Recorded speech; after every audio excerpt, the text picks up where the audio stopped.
ಹಣ್ಕ ಬೇಕಾದ್ರೆ ಊಟ ಬರ್ತಾರೆ.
ಬಿದ್ದರೆ ಎಲ್ಲರಿಗೂ ಇರ್ಬೇಕಲ್ಲ, ಹಂಗೆ ಹೊಡಿಬೇಕು.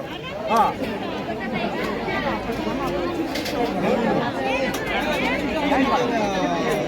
ಹೇಳ ಸರ್, ಇದು ಸುಮಾರಾಗಿ ಒಂದು 300 ವರ್ಷದ ಇತಿಹಾಸ ನಮಗೆ ಗೊತ್ತಿತ್ತಂದೆ.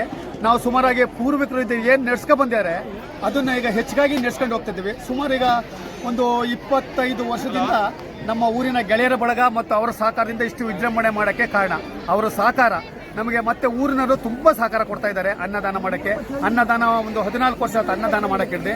ಹಾಗಾಗಿ ಇದು ಒಳ್ಳೆ ರೀತಿಯಲ್ಲಿ ಇಡೀ ಮಂಡಗದ್ದೆಯ ಸೀಮೆ ಇದು ಹೆಚ್ಚು ಕಡಿಮೆ ಇಲ್ಲ ಅಂದರೂ ಒಂದು ಹೋಬಳಿ ಲೆಕ್ಕದ 2 ದೇವತೆಗಳು ಇಲ್ಲಿಂದ ಹೊರ ಊರಲ್ಲಿ ಹೊರ ರಾಜ್ಯದಲ್ಲಿ ಎಲ್ಲ ಇದ್ರು ಕೂಡ ಎಳ್ಳೆಮಾಸೆ ತನಕ ಬಂದು ಇದು ಹಣ್ಣಗಾಯಿ ಮಾಡಿಸ್ಕೊಂಡು ಹೋಗ್ತಾರೆ.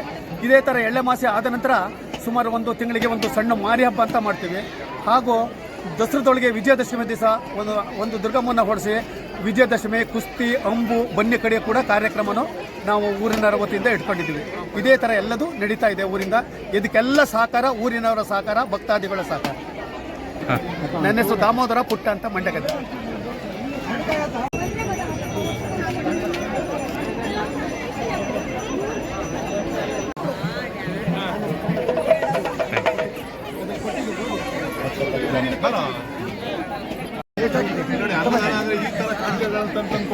ಇದನ್ನೇ ಹೇಳ, ಅದು ಬಿಡ್ಲ ಇಲ್ಲ ಅಪ್ಪಮ್ಮಗ ಬಾಯ್ಲಿ.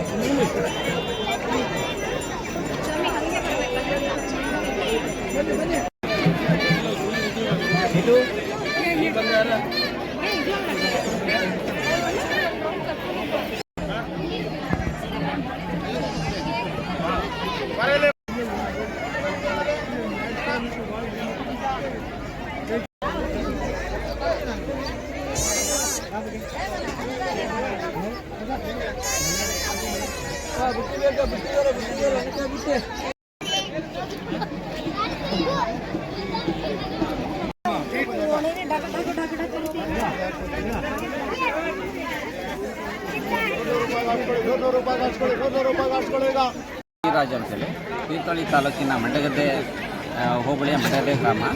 ನಮ್ಮ ಸೀಮೆ ದೇವರುಗಳಾದ ಶ್ರೀ ಗುತ್ಯಮ್ಮ ದುರ್ಗಮ್ಮ ದೇವತೆಗಳ ಜಾತ್ರೋತ್ಸವವನ್ನು ಅನಾದಿ ಕಾಲದಿಂದ ಮಾಡ್ಕೊಂಡು ಬರ್ತಾ ಇದ್ದಾರೆ.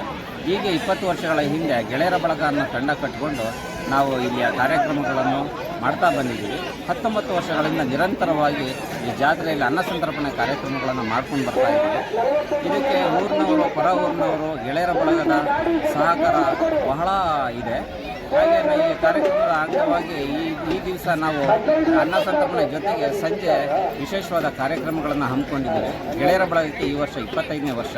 ಆ ಬೆಳ್ಳಿ ಹಬ್ಬದ ನೆನಪಿಗೋಸ್ಕರ ಒಂದಷ್ಟು ಹಿರಿಯರನ್ನು ಸನ್ಮಾನಿಸುವಂಥ ಕಾರ್ಯಕ್ರಮ ಇಟ್ಕೊಂಡಿದ್ದೀವಿ.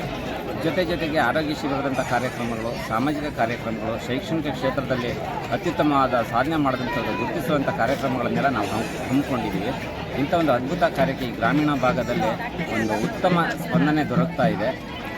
ಹೀಗೆ ಎಲ್ಲ ಗ್ರಾಮಗಳಲ್ಲೂ ಆದರೆ ಜಾತ್ರೆ ಅನ್ನೋದು ಅಳಿಸಿ ಹೋಗೋ ಸಮಯದಲ್ಲಿ ಈ ರೀತಿಯ ಕಾರ್ಯಕ್ರಮಗಳಿಂದ ಉಳಿತದೆ ಅನ್ನೋದು ನನ್ನ ಅಭಿಪ್ರಾಯ.